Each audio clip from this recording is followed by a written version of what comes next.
Welcome to the next question in the series of videos, the 5 questions all entrepreneurs need to consider when starting a small business. I hope you're enjoying the 5-part series and we'll dive in to the next question.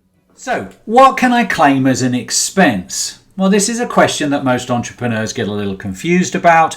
They basically think, it's my money, I should be able to claim anything. Well, the thing we need to think about is that ultimately there is a definition that the IRS likes to believe in, that HMRC believes in, and any tax authority does too. And the simple thing is it should be wholly and exclusively for the production of sales or services in your business.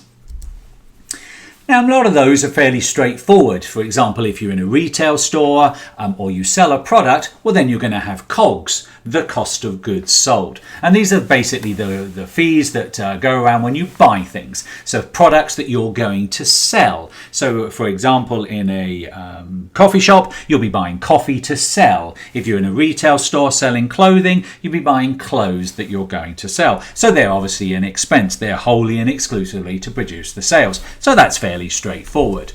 Then we get a little bit more complicated as to some of the subjective things. Well, as a small business, you might be working from home. Therefore, there are some home office costs that you can claim, and we're going to cover those a little bit later in a specific section.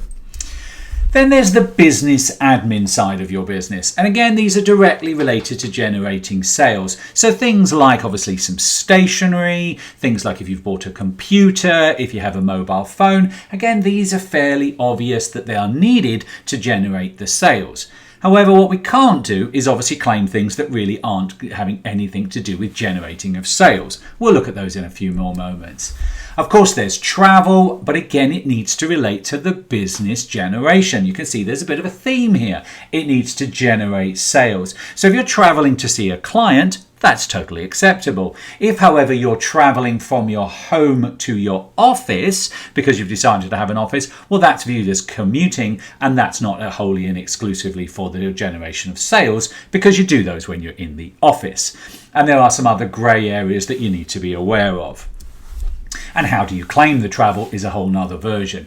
Then there's the telephone. Now again, that's got a little grey. If you have a business line in your office at home, well, that's exclusively useful for the business. You have your mobile phone. But what about the internet in your house? Well, we need to be careful because if the internet is also being used for your PlayStation, for your children, for your family to stream Netflix, then we have a trouble. We can't claim it all, so we need to be careful. So it's again, remember, what are the expenses related to the business use and sales generation? And the final cost that we can also think about inside expenses is the finance costs. What do we mean by that? We mean things like if you're taking credit cards, then obviously there's a charge from the credit card company. If you have a loan, it's not the full payment that can be deducted, but the interest can. And again, lots of complication, but it's important to be aware of what you can do. So that's a sort of a top line view on what expenses are. So the message here is the wholly and exclusively for the production of sales in your business. I will be presenting the course over the next 5 weeks as we look to answer each of the questions I just posed in detail. So please check back each week for the next in the series of my 5 questions all entrepreneurs need to ask. If, however, you would rather see the whole series now because it's whetted your appetite, then please visit milesbettermastermind.com where you can access this and all of my other online training courses. Please stick around a little bit longer as I am excited and have an exciting announcement and will explain how to access the 2 free ebooks I mentioned at the beginning of this video. But I did promise you at the front that I would be offering some free ebooks and some other information. And what I would love to do is actually just tell you a little bit more about what we do here and what we would like to help you with. All right. So I'm really excited to let you know about our latest online course, affectionately known as Let the Numbers Decide. This 6-week course will help you launch or grow your business by letting the numbers decide rather than the normal fake it till you make it approach. Each module will build to allow you to start by drafting the blueprint to success.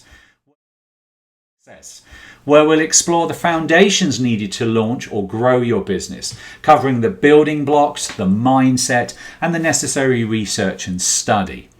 Moving through cutting the ribbon as we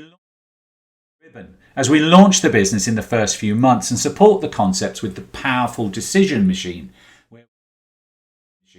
where we'll use the 3 secret documents of business I will reveal. Then we look at sweating the numbers and assets and oiling the machine to ensure continued success as an entrepreneur. Finally coming to the big question as what is next, a section we're calling Building the Empire.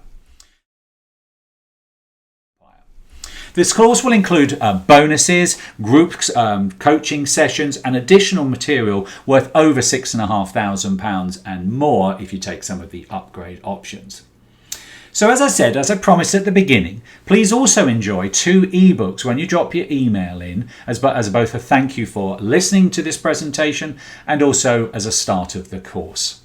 The first is the Accounting Translator Guide to Business, a plain speaking approach to the terms used in accounting, the language of business. The second is a 10-step overview of launching a business and will whet your appetite for the course. Don't put off till someday the chance to launch or grow your business, and I thank you for your time and interest, and we hope you have a miles better life.